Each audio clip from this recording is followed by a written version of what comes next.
The Ferry Trust is the volunteer group who run the Wivenhoe, Rowhedge and Fingringhoe Ferry every weekend from Easter to October.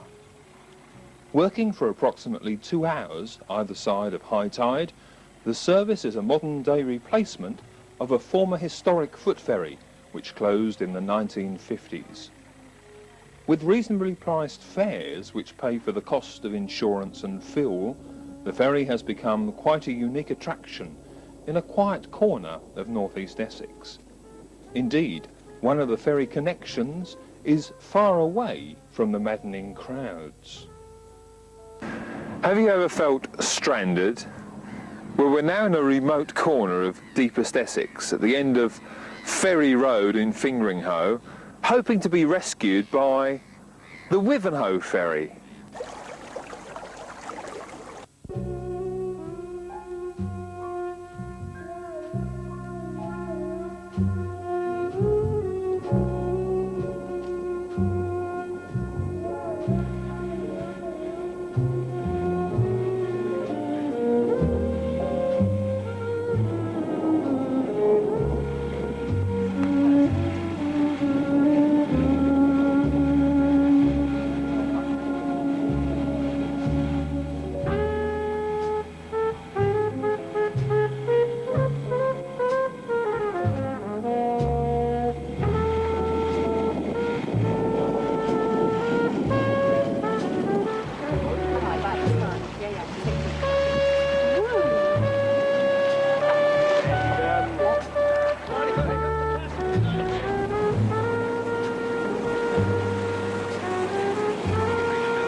Well, we're at the Rowhedge landing with George Brim.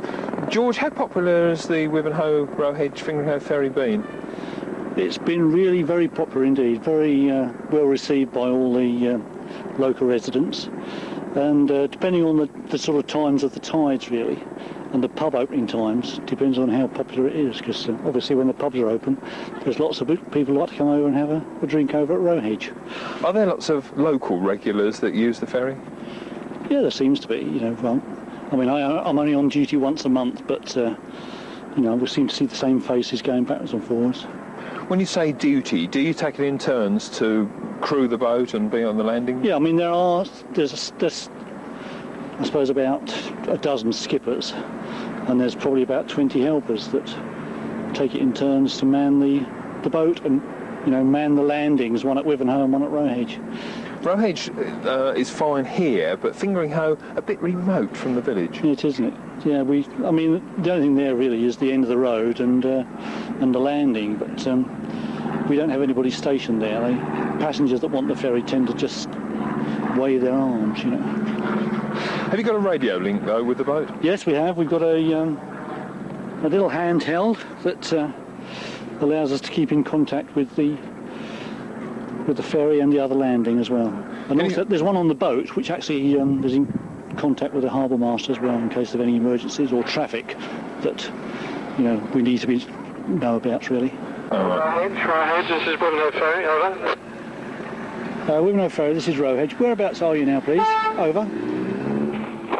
Rowhedge, we have just arrived at Wivenhoe Quay, over. Port Control, London, Don Ricardo. Okay, thanks very much. Out. George, why did you get involved with the ferry? Well, I've sort of taken early retirement quite recently, and they were asking for volunteers, so I thought, well, you know, why not help out? It's quite good fun and meet lots of new people. So that was the reason, really. Whereabouts do you live? I live in Wivenhoe, so it's quite handy for me. How about on wet days when it's rough and raining? Do you still operate? Yes, we do. You know, it's a service that we offer, so we're operating on whatever the weather. We're there. You know, we like the windmill. We never close, really. On a wet day, though, what about people aboard the boat? Do they have umbrellas? Do you provide umbrellas? Well, we don't provide umbrellas, no, but you know, people sort of are suitably dressed for the day normally.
So what do the passengers think of the ferry service? Excellent. It's a good idea. How did you find out about it? At Wivenhoe, we come down to Wivenhoe a lot. We had a boat there and seeing going backwards and forwards. We had to come to Rowhedge today, and so it was a chance to take the kids. Something for them to do. How much do you think the fare is going to be for a family? Haven't a clue. Enough. As much as I've got in my pocket. A regular ferry user, do you come on this ferry boat very often? Is this the first time? Oh, right. And what do you think? He's always hearing about what a film television people do. Quite nice. Mum, what do you think? What do you think of this ferry boat? It's about we're just taking the kids out to Wivenhoe, just give them a ride to see the boats in the marina. Whereabouts do you live? We're students at Colchester University. What do you think about this idea of a ferry boat between Rowhedge, Fingringhoe and Wivenhoe? I think it's great, yeah. What did you do before if you wanted to get to Wivenhoe?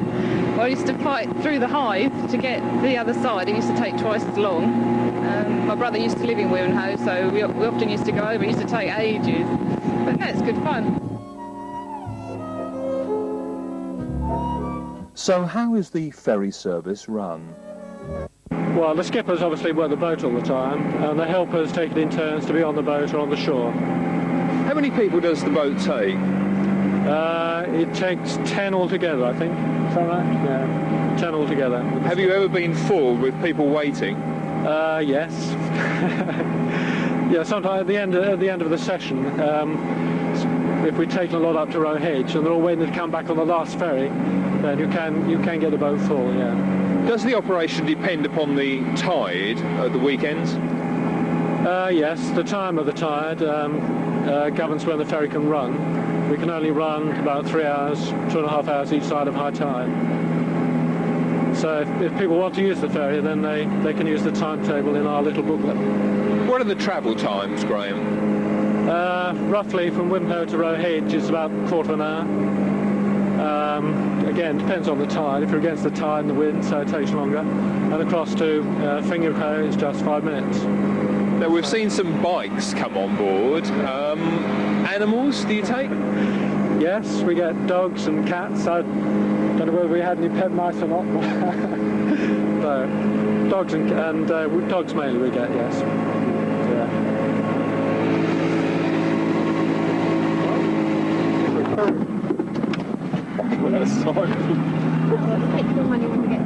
Okay.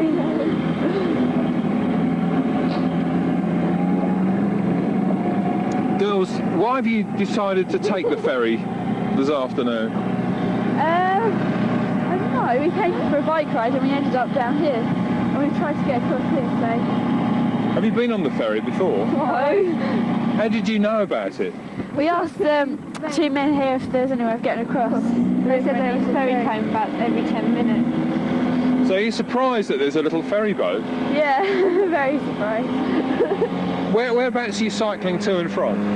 From Colchester, I don't know where to. Yeah, it's just sort of out.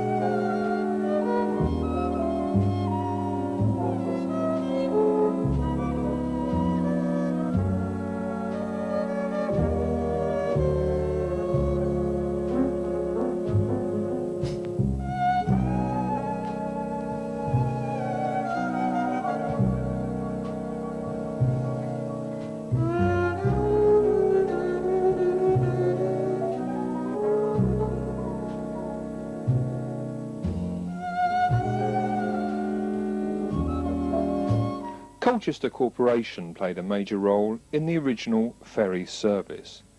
We asked the Ferry Trust Chairman Rod Smart about its involvement today. The corporation owned the rights of the old ferry, and because the ferry wasn't paying its way, there was a number of passengers, etc., they decided that it was time to close the ferry. Any indication of the price of a ferry trip back in the 1950s? Yeah, the records we have show that it was about 1 old penny to come across. And on the Wivenhoe side here, there used to be an old ferry hut where the ferryman would stay. You have to appreciate that in them days, this was a full-time job for the ferryman. And it was very hard and long hours. And often the old ferryman used to get beaten up because he'd be in the pub or something like this, you know, and where people wanted to go back across the river. So the corporation, through the lack of passengers really, decided to close it. Whose idea was it then to revamp the Wivenhoe ferry? Right, I'll have to bring my wife in here because it was my wife and I were sitting on the bank one day back in '84, and we thought, well, we're sitting on the old steps of the ferry, and we thought this would be a nice thing to do, to revitalise the ferry. And what we actually did was just get a few people together who were interested to do that. And we had a trial run, and the weather was nice, it was in July, and we were swamped with people.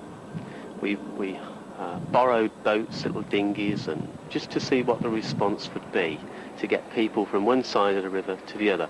Because you also have to appreciate, to go by car, you're looking at 10 to 12 miles. To go by boat, you're looking at a couple of minutes.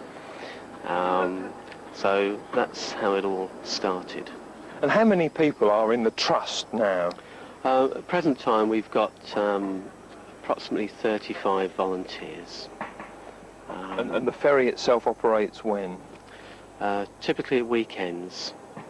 Again, with the tide conditions, that varies on the time at the weekend.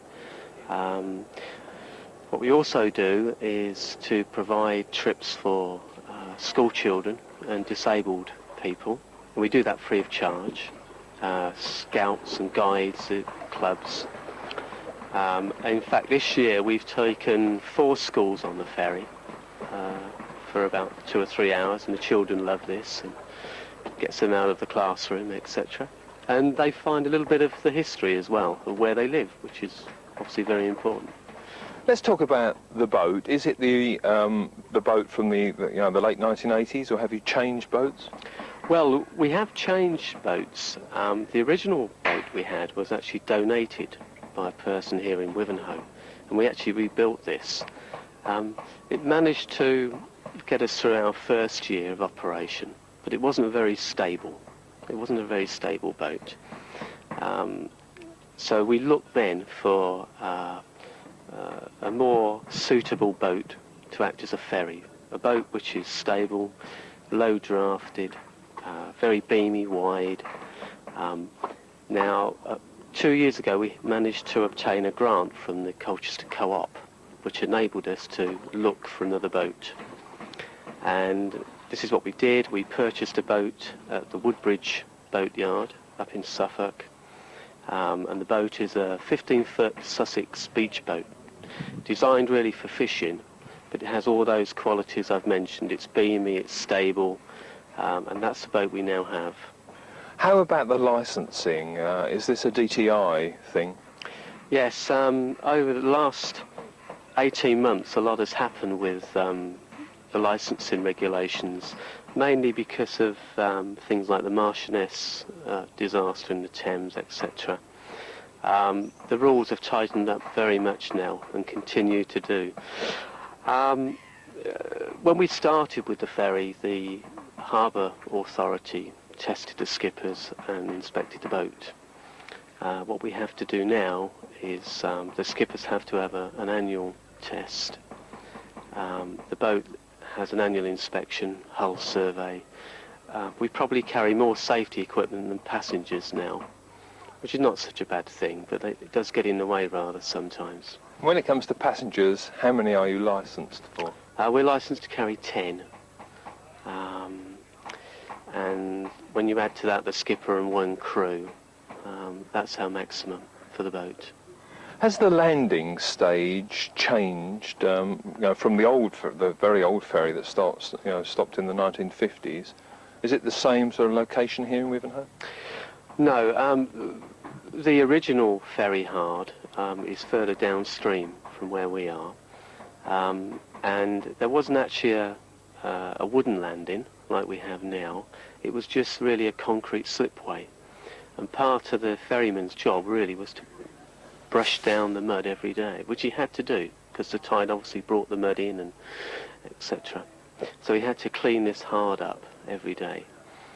The boat they used was a rowing boat, because they were simply going across the river, and at very low water you could probably walk across. But because of the influx of large boats, probably within the last 10 years, a lot of dredging's been done, and so the channel doesn't actually dry out completely now. So you'd have a job to walk across now. Got any stories for us? Any incidents that have happened? Oh, lots of incidents, yeah. Yeah, let me try and think. Yeah, we've had dogs fallen overboard, and which is been quite amusing, really. And luckily, we've managed to save them. No people have fallen over yet.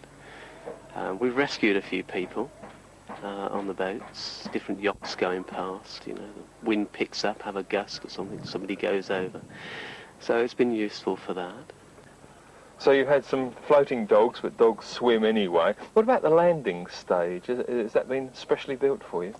Yes, the one here at Wivenhoe and the one at Rowhedge were built by the NACRO organisation, and their services were free of charge. All we had to do was provide the materials and the plans. Obviously, we had to get planning permission. This is especially in Wivenhoe here, this is a conservation area, so very strict on planning rules and regulations. We managed to beg, steal or borrow materials from the National Rivers Authority, and also Nettles Construction, who just happened to be building the barrier, the flood barrier downstream at the time, so they provided us with bolts and this sort of thing. The NRA supplied the wood. So we were very lucky, actually. I mean, the landing stage here is probably about £1,500, and the one at Rowhedge. The landing stage at Fingringhoe, the Ferry Trust people built that early this year with the help of the Colchester Conservation Group. That's a different style landing, and it's more in keeping with the salt marshes over on that side of the river. And it works very well.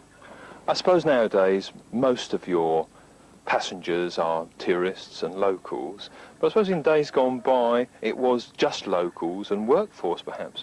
That's correct, yeah. If we go back to the 1950s, early 50s, the people in Fingringhoe, for example, didn't have a doctor. They needed to come over to Wivenhoe to have the doctor's services. Dental services. There were people also for work because of the shipyard here. People from Wivenhoe also went over to Fingringhoe because Fingringhoe being more rural community, there were lots of work for people there for fruit picking, etc. So most of the trade then was really, as you say, for the workforce. Nowadays it's really tourism. We get a lot of people who enjoy bike riding and walking. We've got some lovely walks around here, and they just happen to link with the landing stages, the 3 locations we have. We have people from Holland. We have lots of Dutch people come over. They get the ferry at Harwich and they cycle down to Wivenhoe, and they have their old Ordnance Survey map which shows that there is a ferry here, and they expect the ferry to run. Now, there was quite an interesting situation arose 2 years ago where we just completed the landing here, just getting set up, and there was a gentleman with a bike on the seat behind me, sat very quiet, so I went over to him and asked if he wanted a ferry, and he was Dutch, and he was just waiting for the ferry. He had got no experience or idea that this thing had not been running for 45 years, but just had an old map and expected the ferry to be here. So here he was with his bike, waiting to go. It just so happened we were there. And they typically go over to Fingringhoe and then on to Malden, etc. So yeah, a lot of tourists, a lot of ramblers, a lot of cyclists. That's the majority of the people. How many people do you think you travel with you in the course of a year? Well, over the last 3 years, I'm pleased to say the numbers have been going up steadily. And last year we had nearly 1,500 people. And when you consider that it's only a weekend service from April to end of October, that's pretty good. For the future, though, Rod, obviously the barrier has proved a success with charters. What else are you thinking about doing? Well, apart from the schools aspect I mentioned earlier, where we provide charters free for clubs and schools, we've started just looking and using the ferry for midweek trips for private groups. Now that started late last year, and one of the trips we did was the Beaujolais run here in Wivenhoe, and there was a group of people here picked up their Beaujolais in November and wanted to use the ferry to go to Rowhedge, and they hired the ferry. We have people who wish to take the ferry on a private charter to one of the local beaches here in the evening. There is a farm at Rowhedge which is a soft fruit pick your own farm. We have people who just get together and use the ferry to drop them off and pick their strawberries and then come back. So we're just sort of feeling the ground there. I mean, my own thoughts really are that there's a lot of development going on in the locations, and there might be opportunities in the future to have a separate service. You have a ferry service and you have a chartered service to account for all the needs of your passengers, really.